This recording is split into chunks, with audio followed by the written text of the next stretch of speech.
Hello and welcome back to the channel. Glad to have you here. In today's video we're going to plant one of my favorite summer crops, sweet juicy melons, right into the garden soil. And guess what, you don't need a fancy seed tray or even a greenhouse in order to do this.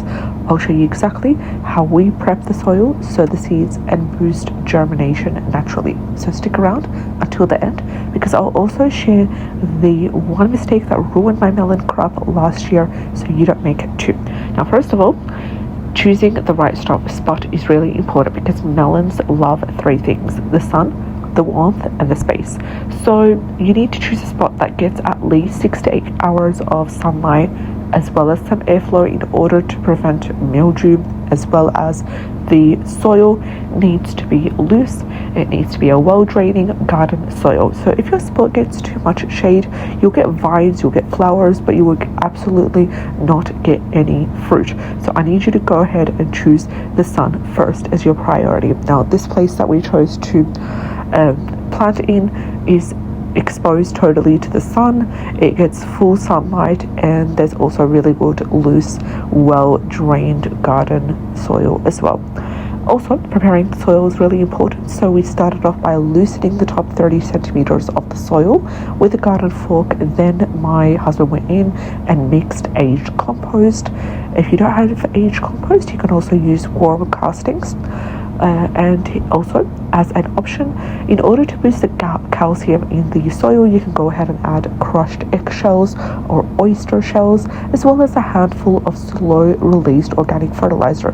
Rather than use this, we just went ahead and used a little bit of blood and bone, just a few teaspoons in there with the soil, mixed it really well, and then we watered the soil a day before planting, so it's moist but it's not too soggy, as you can see, because this really helps the seeds settle in faster. And melons hate heavy, soggy soil. So if your soil is clay heavy, I want you to go ahead and consider building a mound or a raised row for drainage.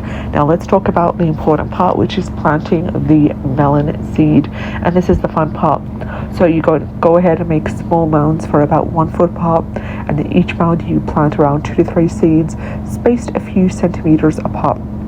You go ahead and gently press them in about 1.5 to 2 centimeters deep, then gently cover with the soil and pat down. So we went ahead and we watered gently with a fine spray, so we don't wash the seeds away. Now, soaking the melon seeds overnight, if you have that option, it's really good before planting, and this will make sure to give you the germination head start by about 2 to 3 days. Now let's talk about some germination tips, because melon seeds usually germinate in about 5 to 10 days, now depending on the warmth as well. And in order to help them along, you need to do these 3 things. Number 1, you need to cover with light mulch or compost in order to help retain the moisture. Number 2, if the nights are cold, like it is here in Australia, where it's really the very beginning of spring, right towards the end of winter, we use plastic covers or old jars to create a mini greenhouse.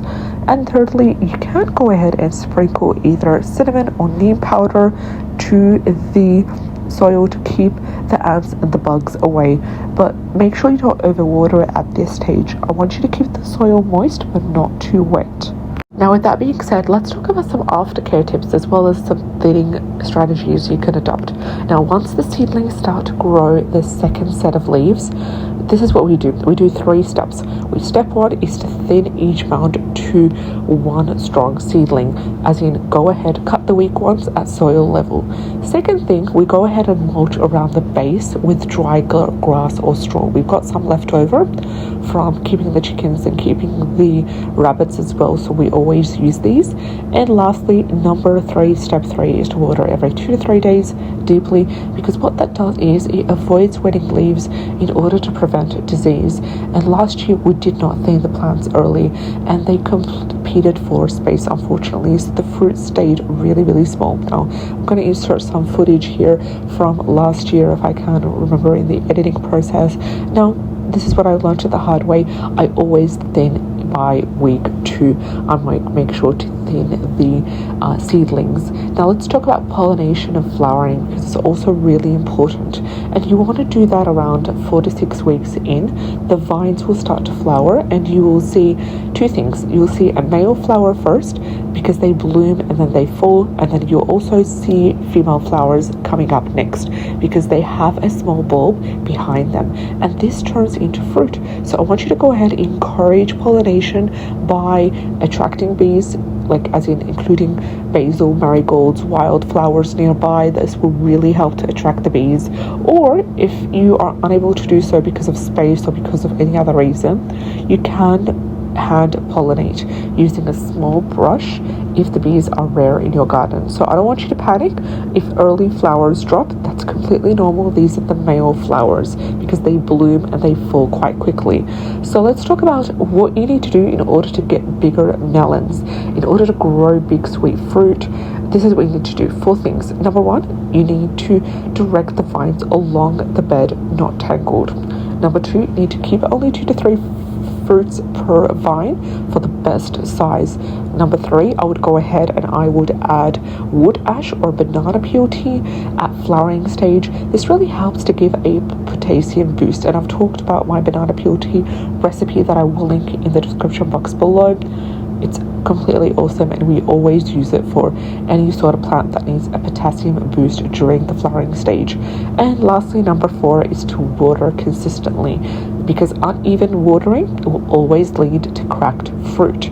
And once the melons start growing, we go ahead and we place tiles or cardboard right underneath in order to prevent rot from the ground contact, because once they get contact with the ground as they're getting bigger and the ground is also getting water, there's rain there, it actually makes it more susceptible to diseases, to pest, and to rot as well. So you need to place that cardboard right underneath where the plant starts, where the melon starts to grow. And you need to also feed once a week with diluted seaweed extract. Absolutely amazing. This is my secret. Really helps to boost not only the fruit size but also the flavor as well. Really important. It gives them that chlorophyll as well. And that's how we plant melons seeds directly into the garden soil. And if you're dreaming of slicing your own homegrown melon, this is actually your sign to start today. And you don't need a fancy setup. You just need soil, you need the sun, and you need a little bit of love as well as strategy. So I'll see you in the next video. Take care and have a great day. All the best.